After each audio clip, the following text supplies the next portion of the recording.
نحمده ونصلي ونسلم على رسوله الكريم أما بعد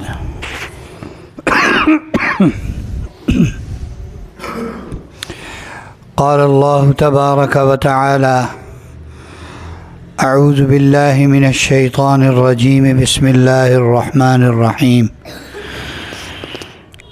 وقال ربكم ادعوني أستجب لكم إن الذين يستكبرون عن عبادتي سيدخلون جهنم داخرين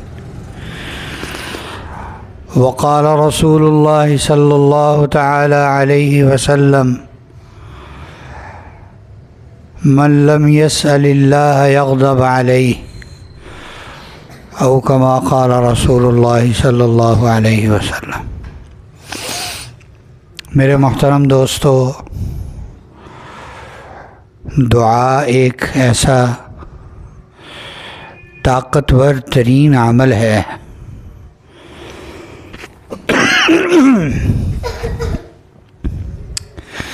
جسے مومن کا ہتھیار کہا گیا ہے۔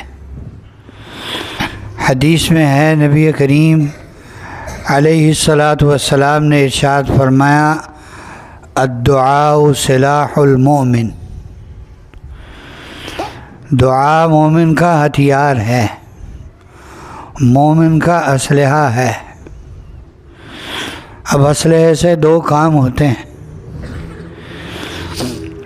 ایک آدمی شکار بھی کرتا ہے، دشمن کو مارتا بھی ہے اور اس سے دفاع بھی کرتا ہے،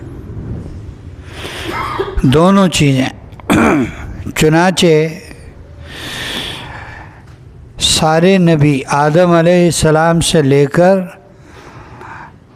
جناب نبی کریم حضرت محمد صلی اللہ علیہ وسلم تک اور سارے درمیان میں گزرنے والے نیک لوگ، ان سب کا ہتھیار دعا تھا۔ دعا کو انہوں نے لازم پکڑا اور ہر حال میں پکڑا۔ کوئی دوسری چیز چھوٹ گئی تو چھوٹ گئی، دعا نہیں چھوٹی۔ شیطان اور آدم میں، یا کہہ لیں کہ شیطان اور انسان میں فرق اسی چیز کا ہے۔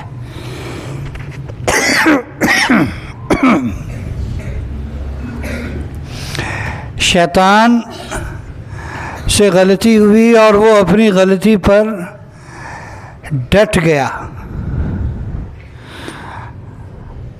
ضد پر اڑ گیا، اور آدم علیہ السلام سے غلطی ہوئی تو فوراً دعا کے لیے ہاتھ اٹھائے، فوراً دعا کے لیے ہاتھ اٹھائے اور فوراً نیچے بچھ گئے۔ تو دعا ایک ایسا عمل ہے جہاں پر سارے اسباب ساتھ چھوڑ جائیں، وہاں پر بھی یہ سبب کارآمد ہے، وہاں پر بھی یہ سبب کیا ہے؟ کارآمد ہے۔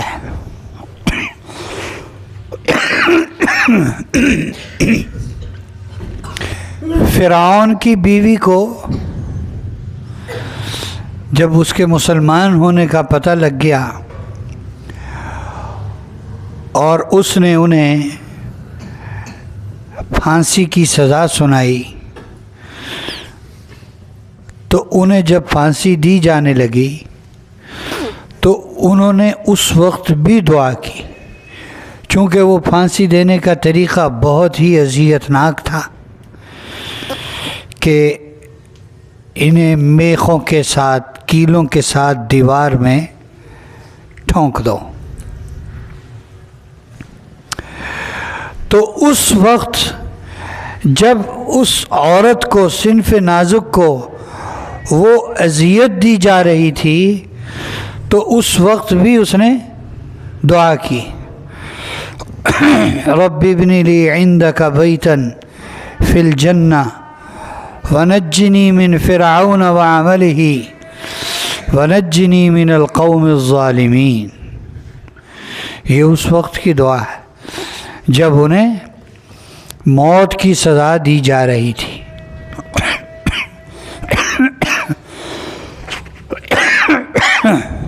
کسی حال میں اللہ سے تعلق رکھنے والا کبھی اللہ سے مایوس نہیں ہوا، مایوس نہیں ہوا۔ یوسف علیہ السلام گم گئے، یعقوب علیہ السلام کتنے سال تک ان کی جدائی برداشت کرتے رہے اور یوسف علیہ السلام کا تذکرہ کرتے رہے، اور بچے بار بار کہتے تھے آپ کیا ہر وقت یوسف یوسف کرتے رہتے ہیں، آپ نے ایسے ہی اپنے آپ کو بیمار کر لینا ہے، آپ نے اپنے آپ کو مار دینا ہے۔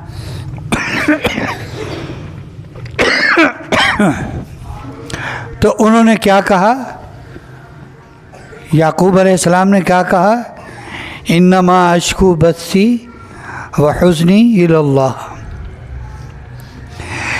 میرا شکوہ شکایت میرا مانگنا کس سے ہے، اللہ سے ہے، تمہیں کیا ہے۔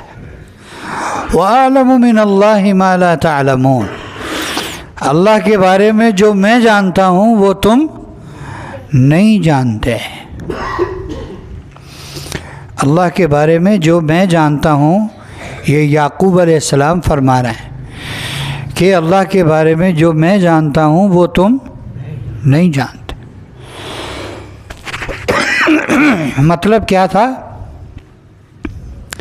کہ جب تمام اسباب دنیا جواب دے دیں کہ جناب ہم سے یہ کام ہونے والا نہیں ہے، اللہ رب العزت اس وقت بھی پورے طور پر کام کرنے پر قادر ہوتے ہیں۔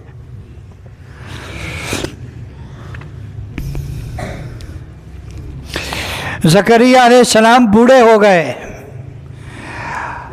اور جوانی سے اولاد مانگ رہے ہیں، اولاد مانگ رہے ہیں، بڑھاپا آ گیا، پتہ لگ گیا بیوی کے اندر اولاد کی صلاحیت نہیں ہے، اور پھر یہ بھی پتہ لگ گیا کہ اب تو میں بھی بوڑھا ہو چکا ہوں۔ اس کے باوجود انہوں نے اللہ سے مانگنا نہیں چھوڑا، اس کے باوجود انہوں نے اللہ سے مانگنا نہیں چھوڑا۔ اسباب سے ہمیں دھوکہ لگ جاتا ہے، یہ سبب اختیار کریں گے، یہ سبب اختیار کریں گے کام بنے گا، یہ سبب اختیار کریں گے کام بنے گا، لیکن عام طور پر دعا کی طرف دھیان ایمان والے کا ہی جاتا ہے، دوسرے کا دھیان نہیں جاتا، دوسرا اسباب میں پھنسا رہتا ہے۔ اب یہاں زکریا علیہ السلام کے ایمان کا اندازہ کرنا چاہیے کہ خود بوڑھے ہو گئے اور بیوی کے بارے میں کنفرم ہو چکا ہے کہ یہ بانجھ ہے۔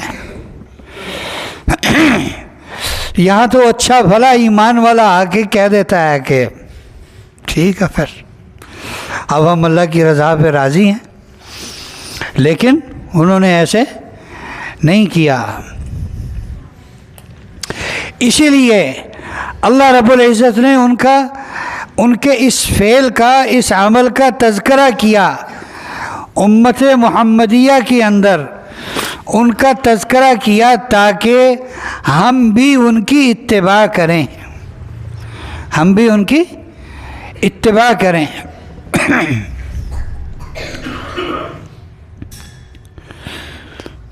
چنانچہ آج تک کے جتنے اولیاء کرام ہیں ان سب کا اسی پر عمل رہا، انہوں نے اس چیز کو نہیں چھوڑا کبھی بھی،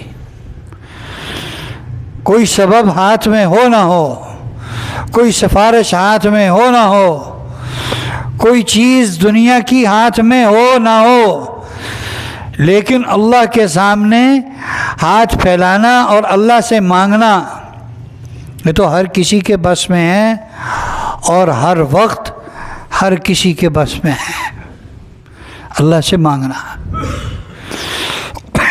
اور اللہ کا وعدہ ہے، حدیث میں صراحتاً آتا ہے، جس کا مفہوم ہے کہ جب بندہ ہاتھ اٹھاتا ہے تو اللہ رب العزت کو شرم آتی ہے، حیا آتی ہے کہ اس کو میں خالی ہاتھ واپس بھیجوں۔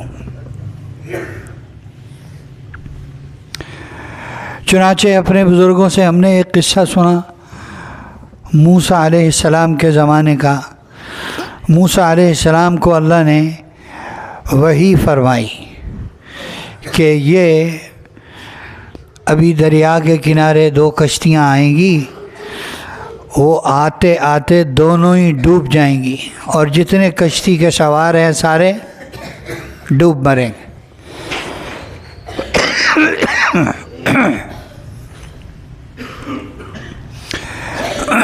موسیٰ علیہ السلام دریا کنارے چلے گئے۔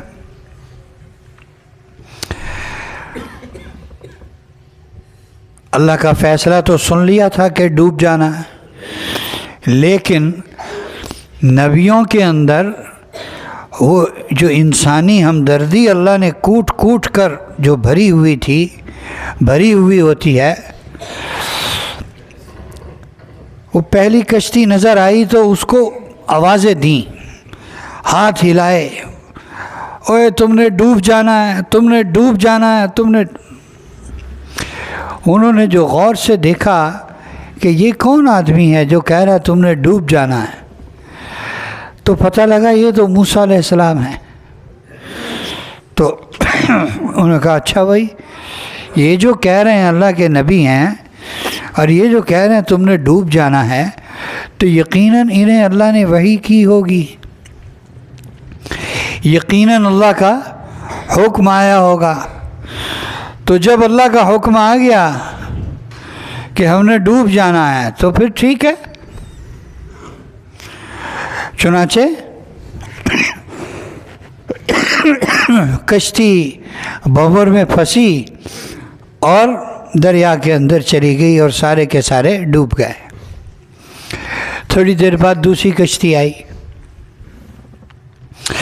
پھر موسیٰ علیہ السلام نے ویسے ہی آواز لگائی، تو انہوں نے جو دیکھا کہ یہ کون ہے، کہ یہ تو موسیٰ علیہ السلام ہیں۔ اچھا موسیٰ علیہ السلام ہیں، ان کو یقیناً اللہ نے وحی کی ہوگی، اللہ نے انہیں بتایا ہوگا کہ ہماری کشتی ڈوب جائے گی اور ہم سب دریا میں غرق ہو جائیں گے۔ جب اللہ کا فیصلہ ہے تو اللہ کا فیصلہ اللہ کے علاوہ کوئی تبدیل نہیں کر سکتا۔ ہم سب اللہ سے مانگتے ہیں۔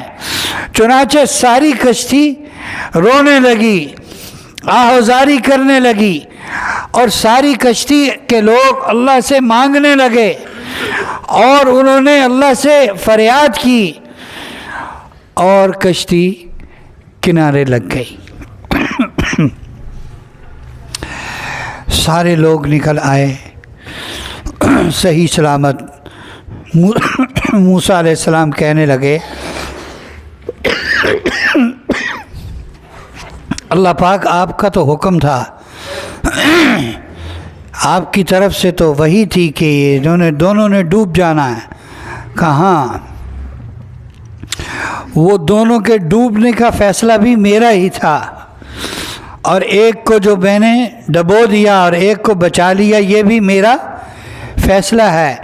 میں نے یہ بھی فیصلہ کیا ہوا ہے کہ جو میرے سے مانگے گا اسے خالی ہاتھ واپس نہیں بھیجوں گا۔ پہلوں نے میری تقدیر پر راضی رہنے کا فیصلہ کیا تو وہ ڈوب گئے، اور انہوں نے کہا کہ اگر ڈبونے کا فیصلہ اللہ کا ہے تو اللہ تو اپنے فیصلے کو بدلنے پر قادر ہیں، ہم اللہ سے مانگتے ہیں چنانچہ ان سب نے مل کر مجھ سے فریاد کی، لہذا ان کی فریاد پر میں نے اپنا فیصلہ بدل دیا اور ان کی جان بخشی کا فیصلہ کیا۔